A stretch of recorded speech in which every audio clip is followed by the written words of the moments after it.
નમસ્કાર વિદ્યાર્થી મિત્રો, આજે આપણે ધોરણ 5 વિષય પર્યાવરણ આસપાસમાં પાઠ 16 સ્વચ્છતા આપણું કામ વિશે અભ્યાસ કરીશું. ગયા વિડીયોની અંદર આપણે પાઠની શરૂઆત કરી હતી, જેમાં આપણી આસપાસ જે ગંદકી હોય બરાબર એને સફાઈ કરવાનું કામ કરનાર સફાઈ કામદાર વિશે આપણે વાતો કરી હતી બરાબર. એ જ રીતે આપણે એક ગામની અંદર શંકરભાઈની મુલાકાતની વાત કરી હતી કે શંકરભાઈ લગભગ 30 વર્ષથી એ ગામની અંદર શું કરતા હતા? સફાઈ કરી રહ્યા હતા. એના વિશે આપણે ચર્ચા કરી હતી. ત્યારબાદ આપણે એક ગામની અંદર અલગ અલગ કામ કરનારા કારીગરો વિશે વાત કરી હતી બરાબર. એનું ચિત્ર પણ આપણે જોયું હતું. હવે આજે આપણે નવા મુદ્દા વિશે ચર્ચા કરશું. તે દિવસો યાદ કરે છે. આપણે લાસ્ટમાં જોઈ ગયા હતા કે ગાંધીજીએ સ્વચ્છતા વિશે ખૂબ જ આગ્રહ રાખ્યો હતો બરાબર. તેઓ સ્વચ્છતા અને સફાઈના આગ્રહી હતા. એના વિશે આપણે ચર્ચા કરી હતી. તે દિવસો યાદ કરે છે જ્યારે નારાયણ બાબલો 11 વર્ષનો હતો. નારાયણ કોણ હતા? તો કે ગાંધીજીના મિત્ર મહાદેવભાઈ દેસાઈના પુત્ર હતા, જેનું નામ શું હતું? નારાયણ હતું. અને એ નારાયણ 11 વર્ષનો હતો ત્યારના દિવસો ગાંધીજી યાદ કરે છે. તે ગાંધીજીના સાબરમતી આશ્રમમાં રહેતો હતો. નારાયણ ક્યાં રહેતો હતો? કે ગાંધીજીએ જે સાબરમતી અંદર આશ્રમ સ્થાપેલો છે એ આશ્રમમાં એ રહેતો હતો. આશ્રમમાં રહેતી દરેક વ્યક્તિને જુદા જુદા પ્રકારના કામ કરવા પડતા હતા. આ આશ્રમની અંદર જે કોઈ લોકો ત્યાં રહેવા માટે આવે એને પોતાનું કામ શું કરવું પડતું? જાતે જ કરવું પડતું. તેમાંનું એક કામ હતું મહેમાનોને શૌચાલય કેવી રીતે સાફ કરવું તે શીખવવું. જો અહીં જે કંઈ આશ્રમમાં મહેમાન આવે છે, મહેમાનોએ પણ શું કરવું? પોતાનું શૌચાલય જાતે જ સાફ કરવા પડતું હતું. તે દિવસોમાં શૌચાલય અત્યાર જેવા નહોતા બરાબર. ગાંધીજીના સમયની વાત છે બરાબર. સાબરમતી આશ્રમની અંદર જે કંઈ શૌચાલયો હતા એ આપણે જે આજે ઘરમાં શૌચાલયો જોઈએ છે એના જેવા એની રચના નહોતી. તે સમયે બેઠક નીચે એક બાસ્કેટ એટલે કે ડબ્બા જેવું મૂકવામાં આવતું બરાબર. જો શૌચાલયની રચના કેવી હતી? તો કે ત્યાં બાસ્કેટ એટલે કે ડબ્બા જેવી રચના મૂકવામાં આવતી. સંડાસ ગયા પછી તે બાસ્કેટ જાતે ઉપાડીને ખાડ કૂવા પાસે ખાલી કરવું પડતું. અને જે કોઈ વ્યક્તિ શૌચાલય જાય પછી બાસ્કેટ શું કરવું પડતું? એણે જાતે જ ઉપાડીને ખાડ કૂવામાં નાખવા જવું પડતું. સામાન્ય રીતે આ કામ એક જ જાતિના લોકો કરતા બરાબર. અને આવું ગંદકીની સફાઈ કરવાનું કામ માત્ર એક જ જાતિના લોકો કરતા. પરંતુ ગાંધીજીના આશ્રમમાં દરેક જણે જાતે જ બાસ્કેટ ઉચકીને ખાડ કૂવા સુધી લઈ જઈ ત્યાં ખાલી કરવું પડતું. જ્યારે ગાંધીજીના જે સાબરમતી આશ્રમમાં જે કોઈ મહેમાનો આવે અથવા તો જે કોઈ વ્યક્તિ ત્યાં રહેવા માટે જાય, મુલાકાતે જાય, તો એણે આ બધું કામ પણ શું કરવું પડતું? જાતે જ કરવું પડતું. તે પછી મહેમાન હોય કે આશ્રમમાં રહેતી વ્યક્તિ દરેકને આ કામ ફરજિયાત જાતે કરવું પડતું. નારાયણભાઈને યાદ છે કે કેટલાક લોકો આ કામ ન કરવું પડે તે માટે શું કરતા હતા? બહાના બનાવતા હતા. કારણ કે નારાયણ પણ એ જ આશ્રમની અંદર રહેતો હતો અને એણે જોયું હતું કે ઘણા લોકોને આ કામ પસંદ ન હતું, એટલે એ ન કરવા માટે શું કરતા? અલગ અલગ પ્રકારના બહાના બનાવતા હતા. કેટલાક તો આ કામના ડરથી આશ્રમ છોડીને જતા રહેતા.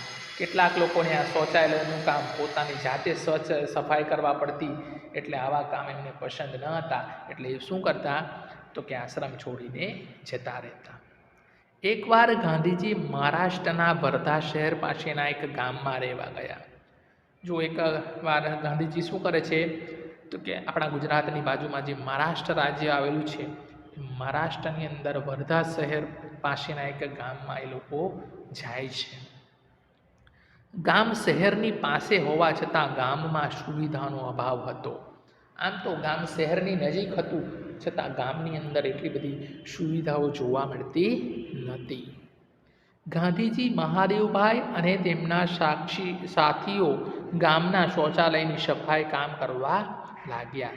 અને એ ગામમાં પહોંચતાની સાથે જ ગાંધીજી અને એમના મિત્ર મહાદેવભાઈ દેસાઈ અને એના કેટલાક સાથી મિત્રો હતા, એ બધાએ શું કર્યું, ગામની અંદર શૌચાલય સાફ કરવાની કામગીરી ચાલુ કરી દીધી. થોડા મહિના વીતી ગયા.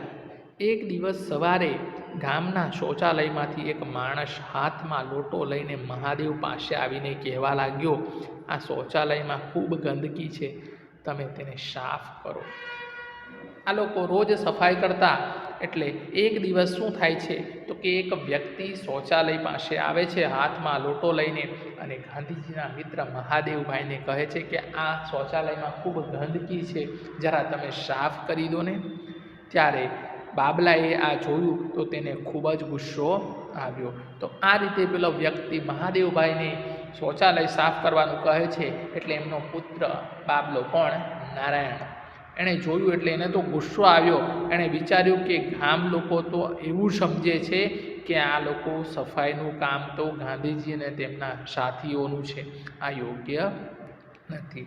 ગામના લોકો એવું વિચારે છે કે આ લોકો સફાઈ કરવા માટે આવ્યા છે, એટલે આ સાફ સફાઈ કરવાની કામગીરી તો આ લોકોની છે, એવું એ લોકો વિચારે છે ગાંધીજી, મહાદેવભાઈ દેસાઈ અને એમની ટોળકી વિશે. તેમણે ગાંધીજીને પૂછ્યું, આવું કેમ? ગાંધીજીએ જવાબ આપ્યો કે અસ્પૃશ્યતા એક ખૂબ ગંભીર બાબત છે, તેને બદલવામાં ખૂબ મહેનત કરવાની જરૂર છે. એટલે નારાયણે ગાંધીજીને તરત કીધું કે આ લોકો શા માટે આવું વિચારે છે કે આપણે સફાઈ કરવા આવ્યા છે. ત્યારે ગાંધીજીને જવાબ આપે છે કે તે સમયે ઘણા લોકો એવું વિચારતા હતા કે સાફ સફાઈ કરવાનું કામગીરી કોઈ એક જ જાતિના લોકો કરે છે, અને એને આપણે શું કરવાનું છે, દૂર કરવી છે, બરાબર, લોકોના વિચારોને બદલવા છે. અને એ બદલવા માટે આપણે શું કરવું પડશે, ખૂબ જ મહેનત કરવી પડશે. નારાયણ સમજી શકતો ન હતો કે આ કામ કરવાથી કેવી રીતે બદલાવ લાવી શકાય. ત્યારે નારાયણને આ વાત સમજ આવી નહીં કે જો આપણે આ રીતે સાફ સફાઈ કરતા રહીશું તો લોકોમાં કંઈ બદલાવ આવશે ખરો, એ એમની સમજમાં આવી શક્યું નહીં. તેણે પૂછ્યું, જો ગામ લોકો નહીં સુધરે તો શું ફાયદો? બરાબર, જો ગામ લોકો ન સુધરે તો શું આપણે આ રીતે સફાઈ કરતા જ રહીશું? એનો કોઈ મતલબ નથી. એનાથી શું ફાયદો થશે જો ગામ લોકો સુધરે નહીં તો? તેમના કામ બીજા પાસે કરાવવાની તેમને આદત પડી ગઈ છે. ત્યારે ગાંધીજીએ કહ્યું, કેમ, શું તું એ નથી વિચારતો કે લોકો સફાઈ કરે છે ત્યારે તેમને પણ ફાયદો થાય છે? નારાયણ કહે છે કે આ લોકો તો એમ માને છે કે આપણે અહીં સફાઈ કરવા માટે જ આવ્યા છે, અને એમને તો આદત પડી ગઈ છે કે આ લોકો આવ્યા છે એટલે સફાઈ કરશે. ત્યારે ગાંધીજી કહે છે કે એવું નથી, તું એવું નથી વિચારતો કે સફાઈ કરવાથી લોકોને ફાયદો થાય છે, તેઓને બોધપાઠ શીખવા મળે છે. ગાંધીજી એમને કોઈક શિખામણ આપવા માંગે છે કે જો આપણે પોતાનું કામ જાતે કરશું તો આપણી આસપાસ શું થશે, સ્વચ્છતા જળવાશે. એ રીતનું એ ગાંધીજી લોકોને શું કરવા માંગે છે, બોધપાઠ શીખવવા માંગે છે કે કોઈ કામ શીખવું એક કલા છે અને સફાઈનું કામ પણ એક કલા છે. બરાબર, કોઈ પણ કાર્ય કરવું હોય તો એ કામ કરવું એક પ્રકારની શું છે, કલા છે. એ જ રીતે આપણે સાફ સફાઈ કરીએ છીએ તો એ સાફ સફાઈ કરવી એ પણ આપણા માટે શું છે, કલા છે. આવી વાત ગાંધીજી પેલા નારાયણને કહે છે, પણ આ નાનું નારાયણ એ વાત માનવા તૈયાર થતો નથી. તેણે ફરી દલીલ કરી કે જો લોકો જગ્યા ગંદકી કરે અને સાફ સફાઈ ન કરે તેઓને બોધપાઠ ભણાવવો જોઈએ. ત્યારે નારાયણ કહે છે કે જો આ રીતે જ લોકો ગંદકી કરતા રહેશે અને જાતે સફાઈ જો ન કરે તો પછી એમને આપણે પાઠ ભણાવવો જોઈએ. અને આ રીતે ગાંધીજી અને નારાયણ વચ્ચે દલીલ ચર્ચા ચાલતી રહે છે, છતાં પણ આગળ જતાં નારાયણે ગાંધીજીના બતાવેલા રસ્તા પર જ ચાલવાનું છોડ્યું નહીં. તેમ છતાં એમની વચ્ચે ઘણી બધી વાતચીતો ચાલે છે, દલીલો થાય છે, તેમ છતાં નારાયણ અંતે તો શું કરે છે, ગાંધીજી જે માર્ગ બતાવે છે એ જ રસ્તા ઉપર એ પણ ચાલવાનો પ્રયત્ન કરે છે. તો આ હતા ગાંધીજીનો એક પ્રસંગની વાત, બરાબર. આશ્રમની અંદર આ રીતે એ સમયે લોકો શું કરતા હતા, પોતાનું કામ જાતે જ કરતા હતા. ગાંધીજી અને તેમની ટુકડીએ સફાઈ કામ કરવાનું કામ કેમ ચાલુ રાખ્યું હશે? તમે આ બાબતે શું વિચારો છો? તો કે ગાંધીજી અને તેમની ટુકડીએ સફાઈ કામ કરવાનું એટલા માટે ચાલુ કર્યું કારણ કે એ લોકોને સમજાવવા માંગતા હતા કે આપણે આપણું કામ શું કરવું પડશે, જાતે જ કરવું પડશે. પછી ગંદકી સાફ કરવી હોય તો પણ આપણે આપણું કામ જાતે જ કરવું જોઈએ. તમે તમારા વિસ્તારમાં એવા લોકોને જાણો છો જે બીજાની મુશ્કેલીઓને હલ કરવામાં મદદ કરતા હોય, એને શોધો અને વર્ગમાં ચર્ચા કરો. તો આપણે જોઈએ તો આપણી આસપાસ પણ ઘણા એવા સફાઈ કામદારો તમને જોવા મળશે, બરાબર, જે શું કરે છે, આસપાસની ગંદકીઓને સાફ કરે છે અને લોકોને મદદરૂપ બને છે. ગાંધીજીના આશ્રમમાં આવતા દરેક મહેમાને સફાઈ કામ શીખવું પડતું હતું. જો તમે આ મહેમાનોમાંથી એક હોત તો તમે શું કર્યું હોત? બરાબર. આપણે જોઈ ગયા કે ગાંધીજીના સાબરમતી આશ્રમમાં કોઈ પણ મહેમાન હોય કે ત્યાં રહેતી વ્યક્તિએ શું કરવું પડતું હતું, પોતાનું કામ જાતે જ કરવું પડતું. પછી એ શૌચાલય હોય તો એ પણ એને જાતે જ સાફ કરવું પડતું, બરાબર. અને જો આપણે આ આશ્રમમાં રહેવા જઈએ અથવા તો મુલાકાતે જઈએ તો પછી આપણે પણ શું કરવું પડશે, આપણું કામ જાતે જ કરવું પડે. શું તમારા ઘરમાં શૌચાલયની વ્યવસ્થા છે? શૌચાલય ઘરની અંદર છે કે બહાર? શૌચાલય સાફ કોણ કરે છે? આ બધા પ્રશ્નો તમે તમારા ઘરની અંદર જે કોઈ સાફ કરે છે એમની પાસેથી તમે મેળવી શકો છો.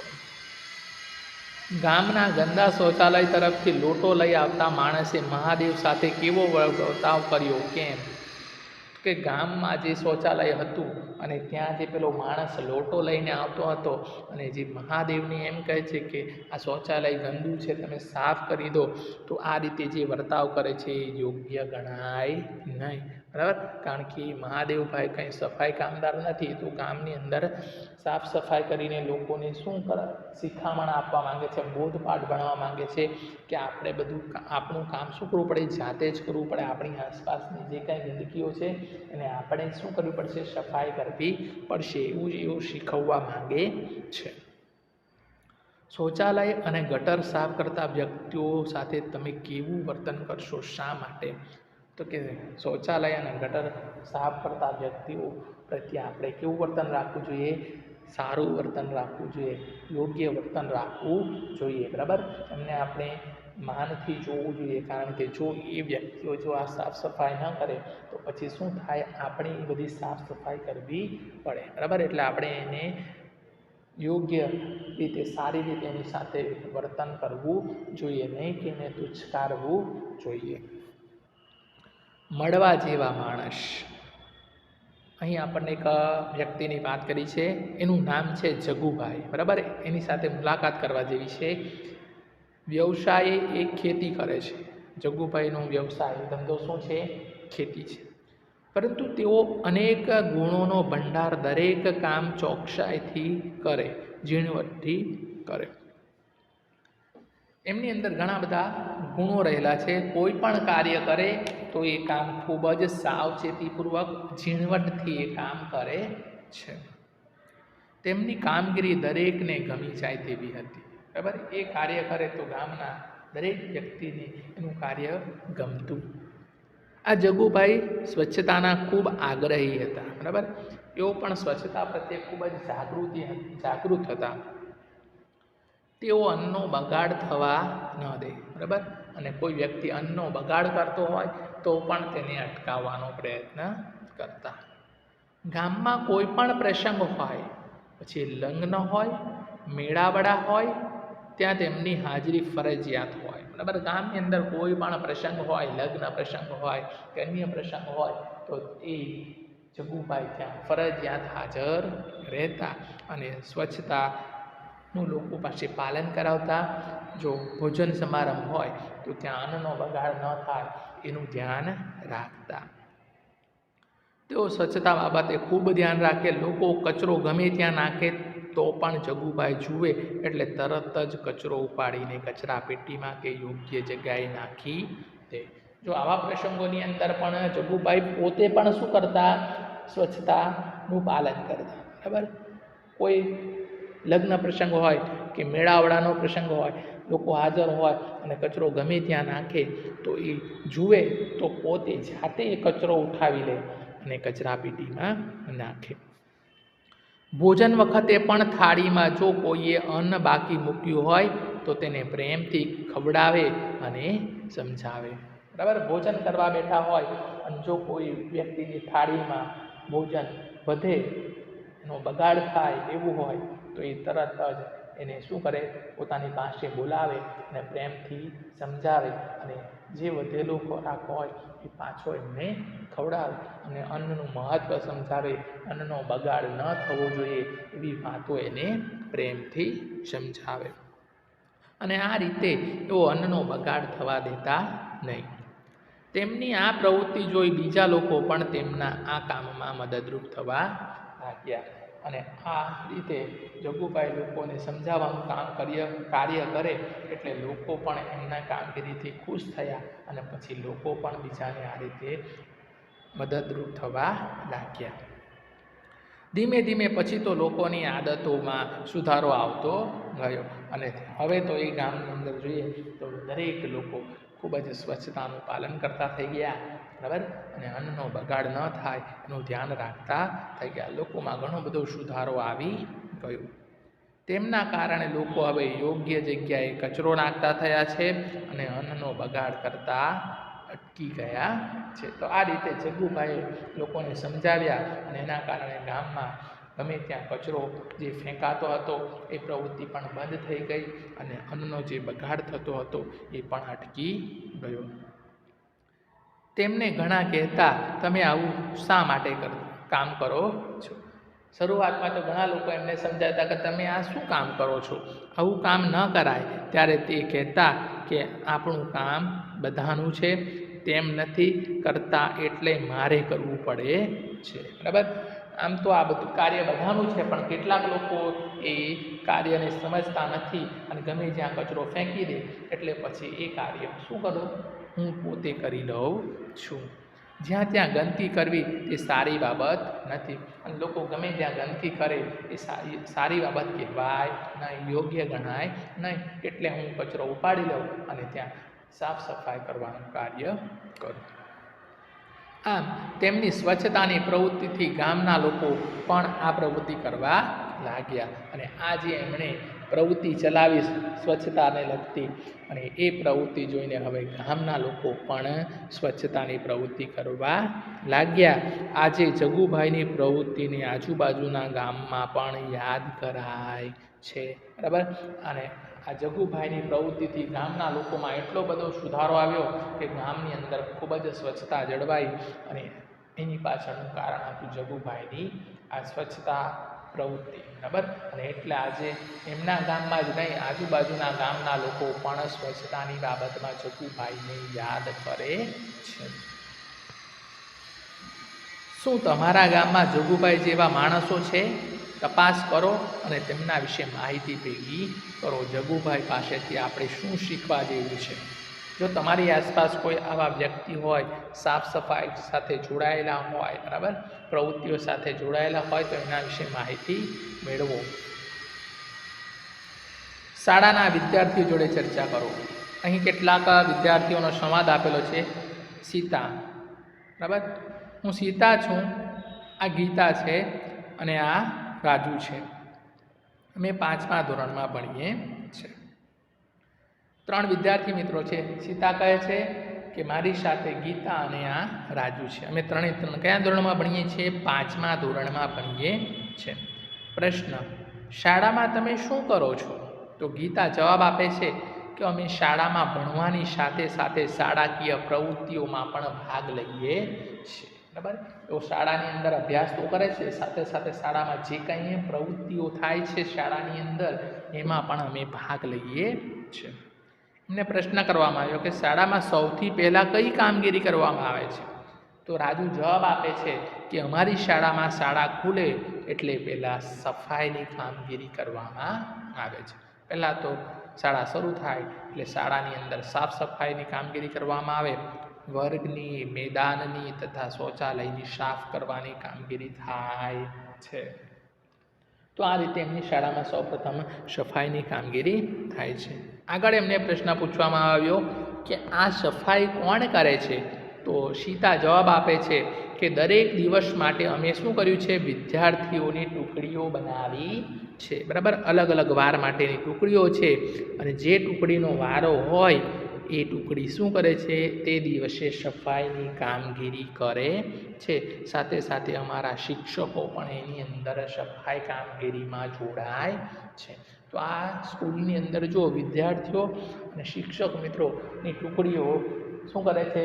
વારાફરતી રોજ એ શાળાની સફાઈ કરે છે. આગળ એમને પ્રશ્ન કરવામાં આવ્યો કે તમારે આ કામગીરી રોજ કરવાની થાય છે?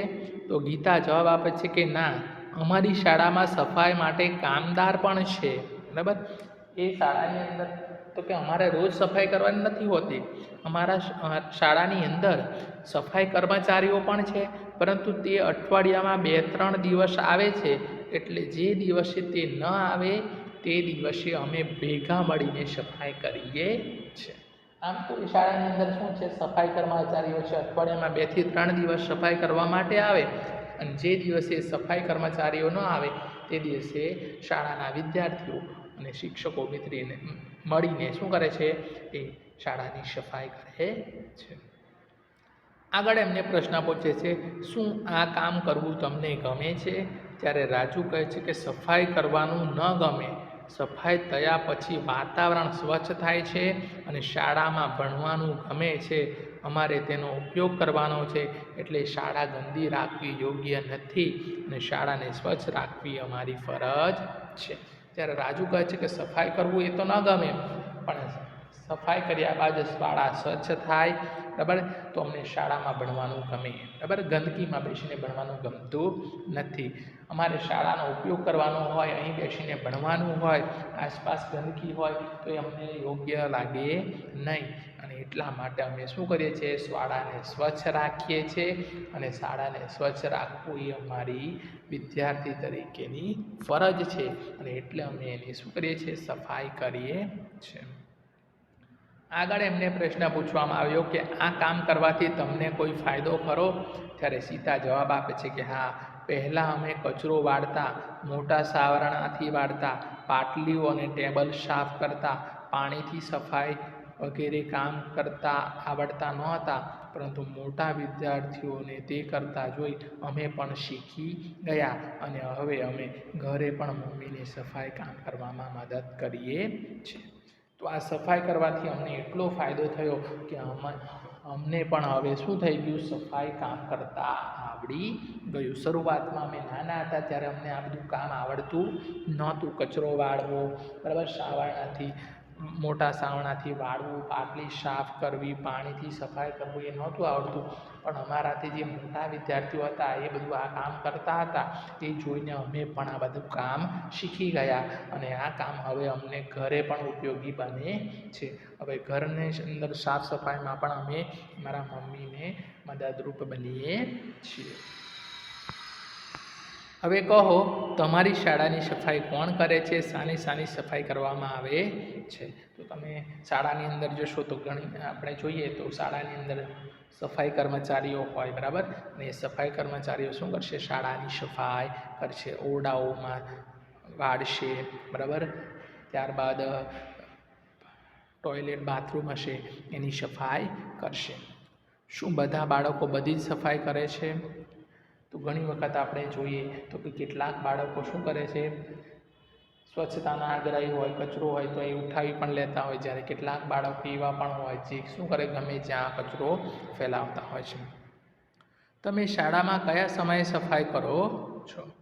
મોટે ભાગે આપણે જોઈએ બરાબર? તો કે શાળા છૂટી જાય, બરાબર, એ પછી શાળાની સફાઈ કરવામાં આવતી હોય અથવા તો શાળા શરૂ થવાની હોય એ પહેલાં શું કરવામાં આવશે? શાળાની સફાઈ કરવામાં આવશે.